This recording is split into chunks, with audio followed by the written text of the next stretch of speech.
ओम नमो भगवते वासुदेवाय। कृष्णं नारायणं वन्दे कृष्णं वन्दे व्रजप्रियं कृष्णं द्वैपायनं वन्दे कृष्णं वन्दे पृथासुतम्। अथ प्रथमो अध्यायः देवर्षि नारद की भक्ति से भेंट।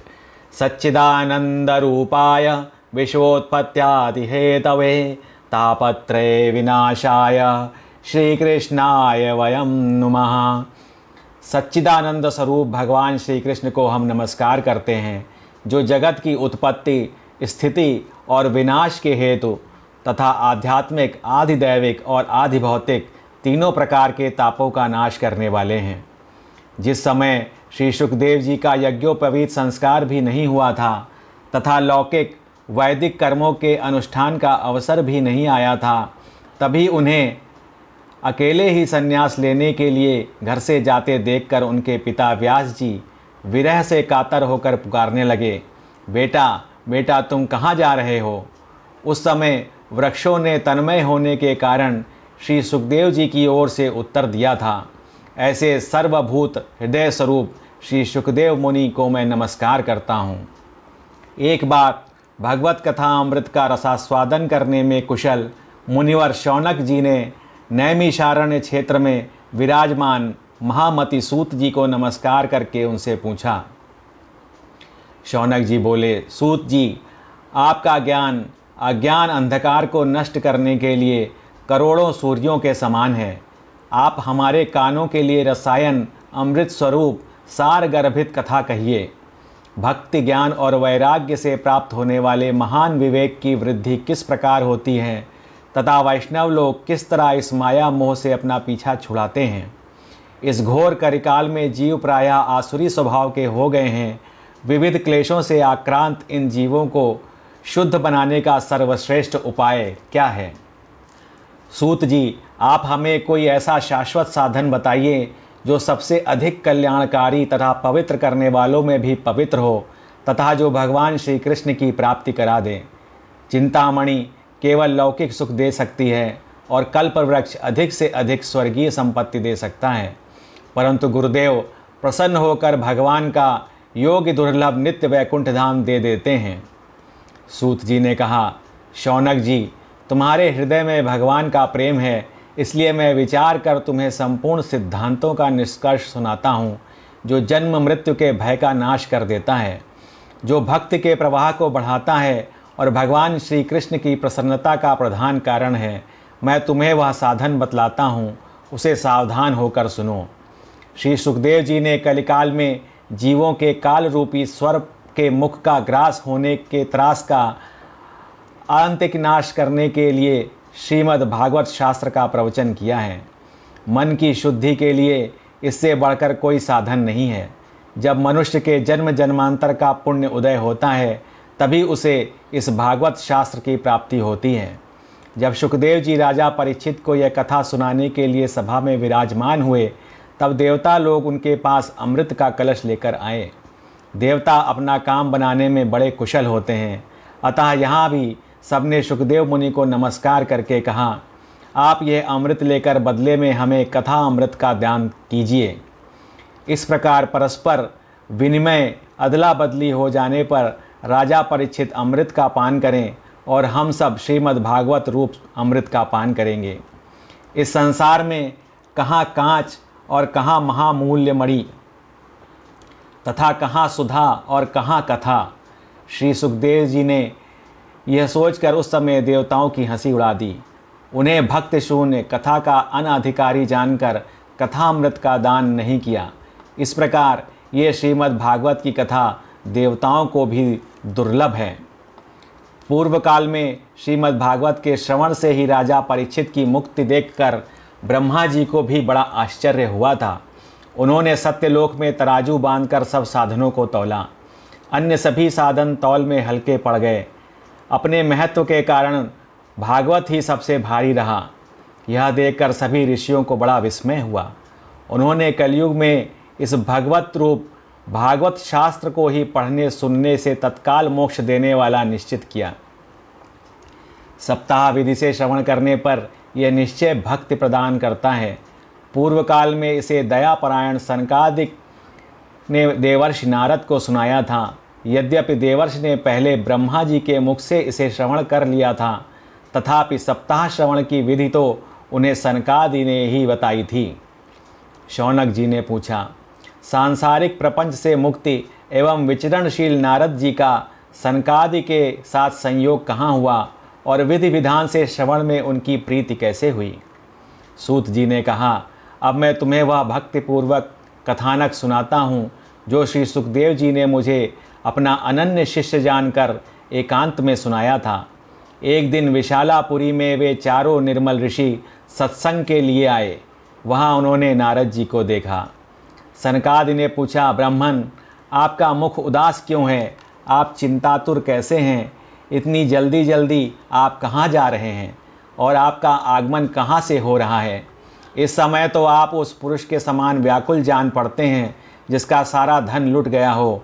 आप जैसे आसक्त रहित पुरुषों के लिए यह उचित नहीं है, इसका कारण बताइए। नारद जी ने कहा, मैं सर्वोत्तम लोक समझकर पृथ्वी में आया था। यहाँ पुष्कर, प्रयाग, काशी, गोदावरी, हरिद्वार, कुरुक्षेत्र, श्रीरंग और सेतुबंध आदि कई तीर्थों में मैं इधर उधर विचरता रहा, किंतु मुझे कहीं भी मन का संतोष देने वाली शांति नहीं मिली। इस समय अधर्म के सहायक कलयुग ने सारी पृथ्वी को पीड़ित कर रखा है। अब यहाँ सत्य, तप, शौच, दया, दान आदि कुछ भी नहीं है। बेचारे जीव केवल अपना पेट पालने में लगे हुए हैं। वे असत्यभाषी, आलसी, मंदबुद्धि, भाग्यहीन, उपद्रवग्रस्त हो गए हैं। जो साधु संत कहे जाते हैं वे पूरे पाखंडी हो गए हैं। देखने में तो वे विरक्त हैं, किंतु स्त्री, धन आदि सभी का परिग्रह करते हैं। घरों में स्त्रियों का राज्य है। साले सलाहकार बने हुए हैं। लोभ से लोग कन्या विक्रय करते हैं और स्त्री पुरुषों में कलह मचा रहता है। महात्माओं के आश्रम, तीर्थ और नदियों पर विधर्मियों का अधिकार हो गया है। उन दुष्टों ने बहुत से देवालय भी नष्ट कर दिए हैं। इस समय यहाँ न कोई योगी है, न सिद्ध है, न ज्ञानी है और न सत्कर्म करने वाला ही है। सारे साधन इस समय कलिरूप दावानल से जलकर भस्म हो गए हैं। इस कलयुग में सभी देशवासी बाजारों में अन्न बेचने लगे हैं। ब्राह्मण लोग पैसा लेकर वेद पढ़ाते हैं और स्त्रियां वैश्यावृत्ति से निर्वाह करने लगी हैं। इस तरह कलयुग के दोष देखता और पृथ्वी पर विचरता हुआ मैं यमुना जी के तट पर पहुंचा, जहां भगवान श्री कृष्ण की अनेक लीलाएं हो चुकी हैं। मुनिवरों, सुनिए, वहां मैंने एक बड़ा आश्चर्य देखा। वहां एक युवती स्त्री खिन्न मन से बैठी थी। उसके पास दो पुरुष, वृद्ध पुरुष अचेत अवस्था में पड़े जोर जोर से सांस ले रहे थे।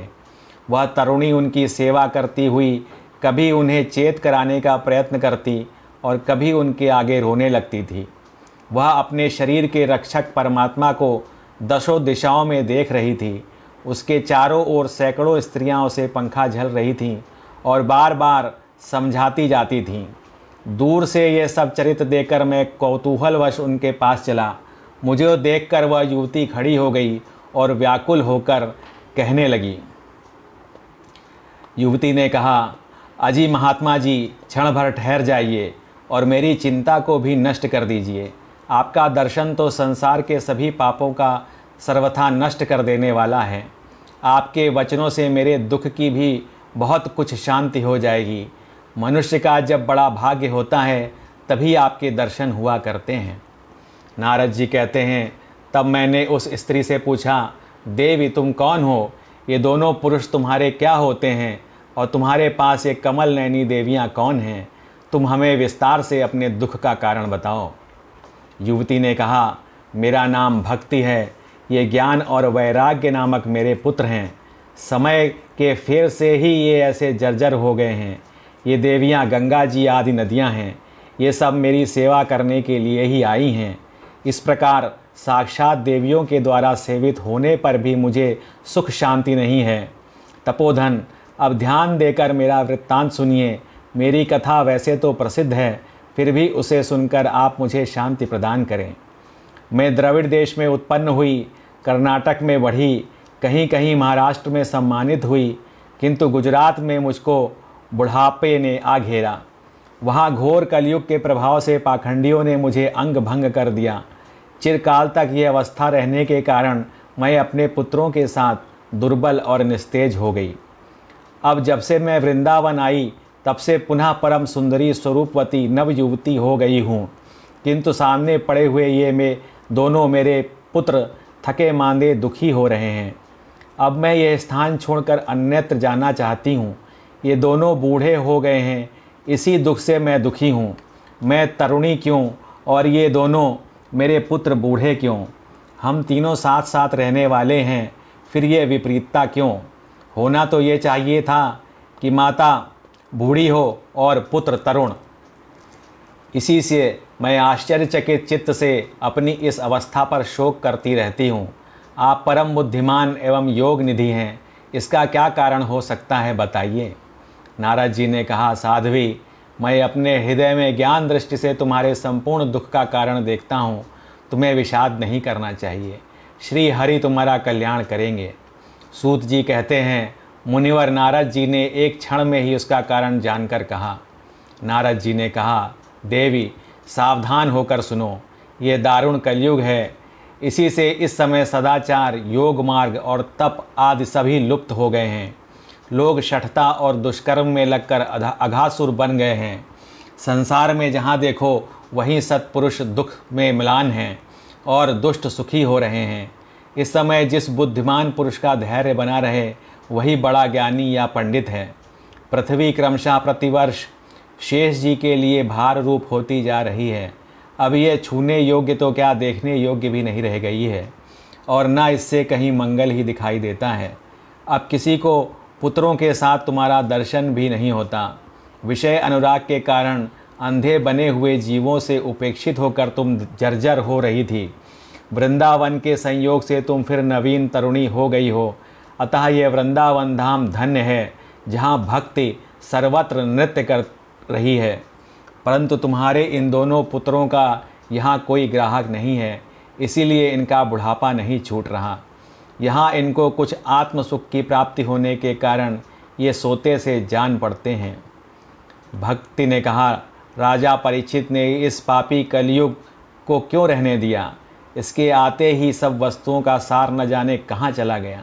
करुणामय श्रीहरि से भी यह अधर्म कैसे देखा जाता है? मुने, मेरा ये संदेह दूर कीजिए। आपके वचनों से मुझे बड़ी शांति मिल रही है। नारद जी ने कहा, यदि तुमने पूछा है तो प्रेम से सुनो कल्याणी। मैं तुम्हें सब बताऊंगा और तुम्हारा दुख दूर हो जाएगा। जिस दिन भगवान श्री कृष्ण इस भूलोक को छोड़कर अपने परम धाम को पधारे, उसी दिन से यहाँ संपूर्ण साधनों में बाधा डालने वाला कलयुग आ गया। दिग्विजय के समय राजा परीक्षित की दृष्टि पड़ने पर कलयुग दीन के समान उनकी शरण में आया। भ्रमर के समान सारग्रही राजा ने यह निश्चय किया कि इसका वध मुझे नहीं करना चाहिए, क्योंकि जो फल तपस्या, योग एवं समाधि से भी नहीं मिलता, कलयुग में वही फल श्री हरि कीर्तन से ही भली भांति मिल जाता है। इस प्रकार सारहीन होने पर भी उसे इस एक की दृष्टि से सारयुक्त देखकर उन्होंने कलयुग में उत्पन्न होने वाले जीवों के सुख के लिए ही इसे रहने दिया था। इस समय लोगों के कुकर्म में प्रवृत्त होने के कारण सभी वस्तुओं का सार निकल गया है और पृथ्वी के सारे पदार्थ बीजहीन भूसी के समान हो गए हैं। ब्राह्मण केवल अन्न, धन आदि के लोभवश घर घर एवं जन जन को भागवत की कथा सुनाने लगे हैं, इसलिए कथा का सार चला गया है। तीर्थों में नाना प्रकार के अत्यंत घोर कर्म करने वाले नास्तिक और नारकी पुरुष भी रहने लगे हैं, इसलिए तीर्थों का भी प्रभाव जाता रहा। जिनका चित्त निरंतर काम, क्रोध, महान लोभ और तृष्णा से तपता रहता है, वे भी तपस्या का ढोंग करने लगे हैं, इसीलिए तप का भी सार निकल गया है। मन पर काबू न होने के कारण तथा लोभ, दंभ और पाखंड का आश्रय लेने के कारण एवं शास्त्र का अभ्यास न करने से ध्यान योग का फल मिट गया है। पंडितों की यह दशा है कि वे अपनी स्त्रियों के साथ पशु की तरह रमण करते हैं। उनमें संतान पैदा होने की कुशलता पाई जाती है, मुक्ति साधन में वे सर्वथा अकुशल हैं। संप्रदाय अनुसार प्राप्ति हुई वैष्णवता भी कहीं देखने में नहीं आती। इस प्रकार जगह जगह सभी वस्तुओं का सार लुप्त हो गया है। यह तो इस युग का स्वभाव ही है, इसमें किसी का दोष नहीं है। इसी से पुंडरीकाक्ष भगवान बहुत समीप रहते हुए भी ये सब सह रहे हैं। सूत जी कहते हैं, शौनक जी, इस प्रकार देवर्षि नारद के वचन सुनकर भक्ति को बड़ा आश्चर्य हुआ। फिर उसने जो कुछ कहा उसे सुनिए। भक्ति ने कहा, देवर्षि आप धन्य हैं, मेरा बड़ा सौभाग्य था जो आपका समागम हुआ। संसार में साधुओं का दर्शन ही समस्त सिद्धियों का परम कारण है। आपका केवल एक बार का उपदेश धारण करके कयाधु कुमार प्रहलाद ने माया पर विजय प्राप्त कर ली थी। ध्रुव ने भी आपकी कृपा से ही ध्रुव प्राप्त किया था। आप सर्वमंगलमय और साक्षात श्री ब्रह्मा जी के पुत्र हैं। मैं आपको नमस्कार करती हूँ।